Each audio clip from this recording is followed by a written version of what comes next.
Assalamualaikum warahmatullahi wabarakatuh. Kami dari kelompok 7 ingin mempresentasikan hasil observasi sumber-sumber informasi di Perpustakaan Kementerian Pendidikan dan Kebudayaan. Sebelumnya, izinkan kami memperkenalkan diri terlebih dahulu. Saya Rahma Putri Sarsiam. Saya Nazwa Khairunisa. Saya Kesha Aurelia Azahra. Saya Afrida Aulia. Sejarah singkat. Perpustakaan Kementerian Pendidikan dan Kebudayaan merupakan perpustakaan utama di lingkungan Kemendikbud yang dibuka secara resmi oleh Menteri Pendidikan Nasional pada 29 November 2004. Pada tahun 2017, Perpustakaan Kemendikbud telah mendapatkan akreditasi A oleh Perpustakaan Nasional RI.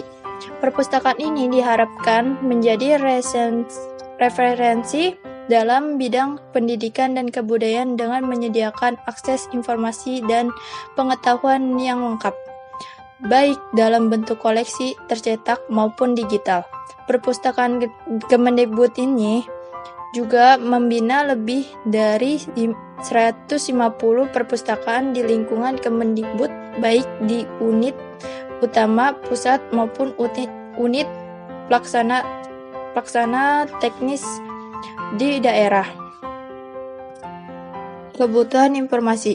Perpustakaan Kementerian Pendidikan dan Kebudayaan atau biasa disebut Kemendikbud termasuk ke dalam jenis perpustakaan khusus. Koleksi di sini tidak hanya di bidang pendidikan saja, namun ada buku-buku umum lainnya. Pengadaan buku di bidang pendidikan kekhususan sebesar 60% dan 40% buku di bidang lainnya, lebih menekankan di bidang pendidikan dan kebudayaan. Perpustakaan Kemendikbud memantau kinerja perpustakaan melalui data statistik. Setiap bulannya, Perpustakaan Kemendikbud menghitung data-data statistik mengenai peminjaman dan penggunaan buku.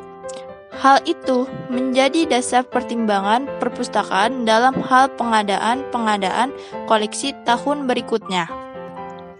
Sumber informasi. Sumber informasi adalah media yang berperan penting bagi seseorang dalam menentukan sikap dan keputusan untuk bertindak. Sumber informasi itu dapat diperoleh dengan bebas mulai dari teman sebaya, buku-buku, film, video, bahkan dengan mudah membuka situs-situs lewat internet. Di dalam Perpustakaan Kementerian dan Kebudayaan terdapat sumber informasi elektronik, diantaranya yang pertama Sikoper, yaitu Sistem Integrasi Koleksi Perpustakaan Kemendikbud. Sikoper dapat diibaratkan sebagai Google-nya Perpustakaan Kemendikbud.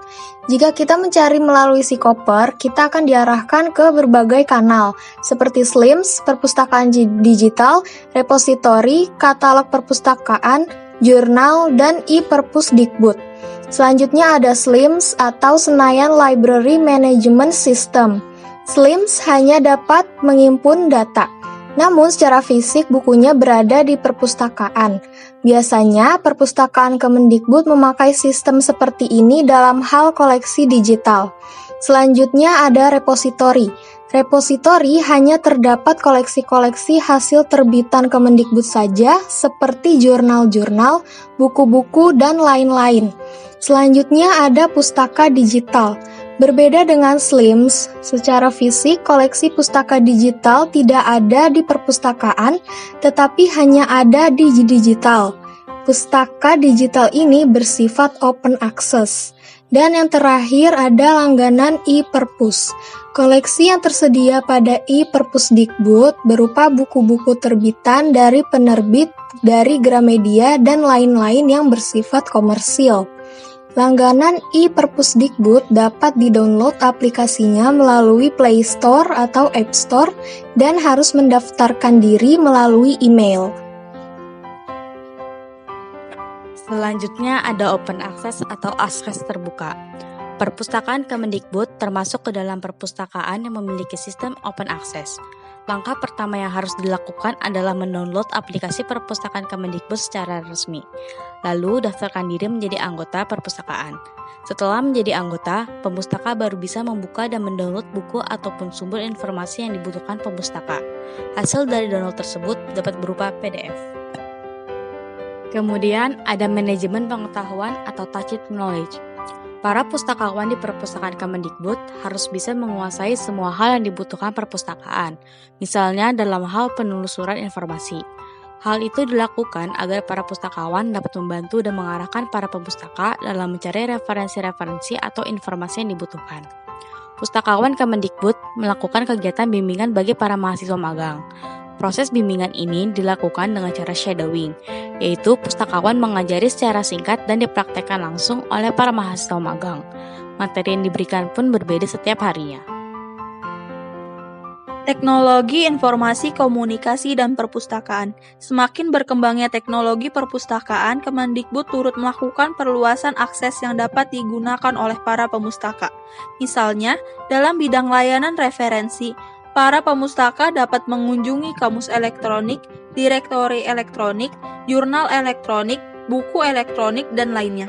Selain melalui website, pemustaka dapat menikmati layanan yang ada di perpustakaan Kemendikbud yang berhubungan dengan TIK, seperti kaset video, kaset audio, compact disc, DVD, home theater, audible e-books, digital audiobooks, InfoA atau virtual reference.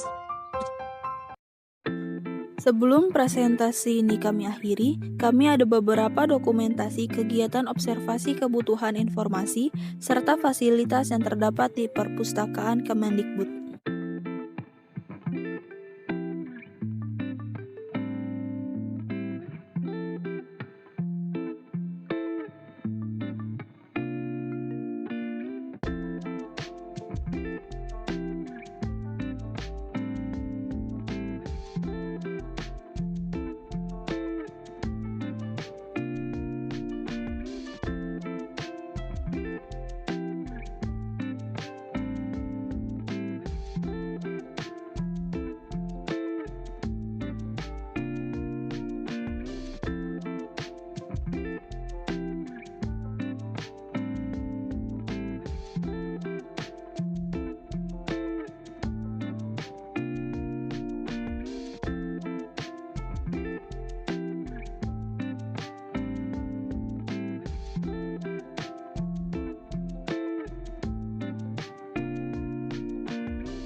Kami akhiri presentasi ini.